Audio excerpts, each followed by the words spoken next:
You ever notice how the words used to sell something can totally change how you see it? A plain old bag becomes a handcrafted leather satchel. A watch is suddenly a precision engineered timepiece. Well, today we're going to pull back the curtain and really deconstruct the language of luxury by looking at how a simple light fixture gets sold as a masterpiece. So the whole thing kicks off with this exact question. And wow, is that a brilliant move or what? It's a classic hook that completely changes the game right from the start. See, we're not just talking about a light anymore. We're talking about a feeling. They're literally creating a problem you didn't even know you had, this idea that your own home is uninspired. So by starting with that feeling, the narrative sets up its whole reason for being. This isn't about, needing to see in the dark.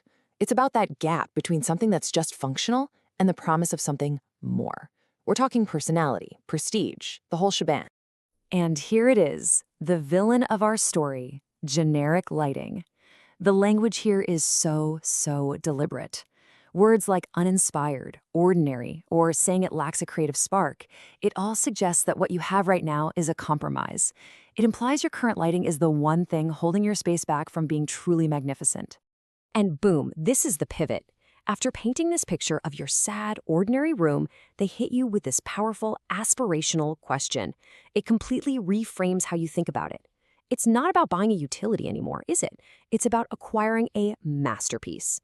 That one word, masterpiece, just elevates the entire conversation. So, what's the grand solution to this problem they've created? Well, it's positioned as an artistic answer to the mundane. Now, let's really dig in and break down how the language builds the case that this isn't just a lamp, but a real, legitimate piece of art.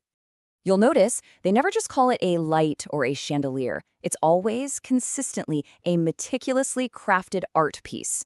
That word, meticulously, is doing a lot of heavy lifting. It suggests skill and time and rarity, all things that scream value.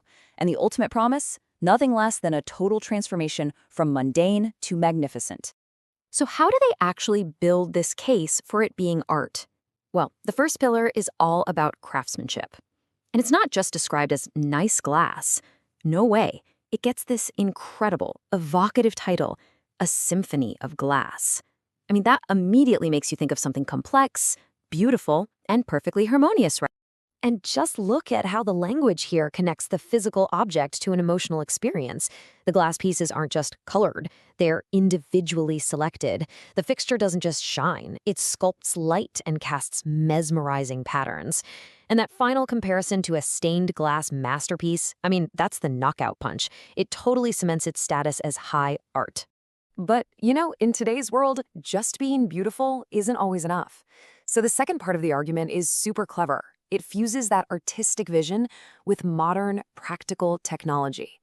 This thing isn't just a pretty face, it's a piece of cutting-edge engineering. And this is where they lay out that fusion of form and function just perfectly.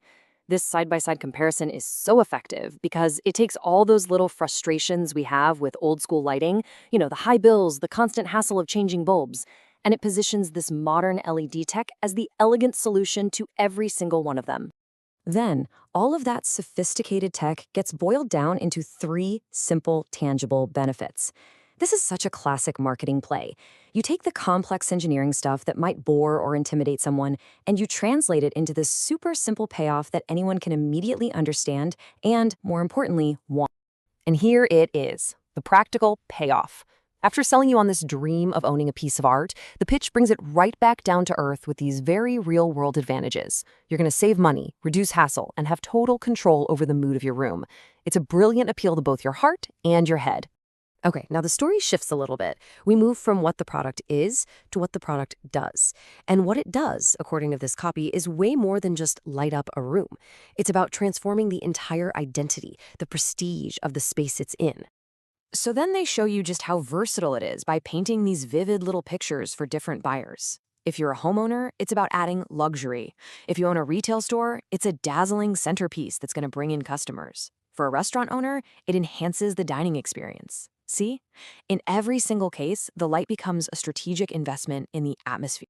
This one line might be the most powerful in the whole pitch. Look at that verb, elevates. And the transformation?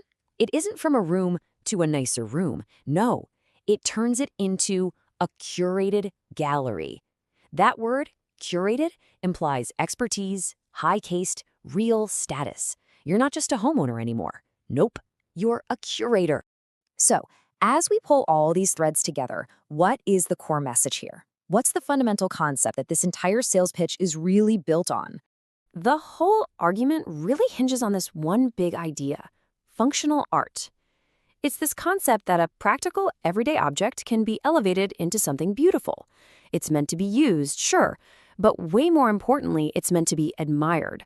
And that, right there, is pretty much the definition of modern luxury. And this brings us to the final call to action, which is just a masterclass in persuasive writing. It starts by telling you to stop settling, making you feel like your current situation is a compromise. And it doesn't end with buy our stuff, but with this grand, inspiring command to illuminate your world with art. Which leaves us with a pretty big question to think about. As we've just seen, that transformation from object to statement piece, it often happens not in the factory, but in the words they choose to describe it. The line between utility and luxury, it seems, is drawn with language, turning everyday things into powerful symbols of art, taste, and prestige.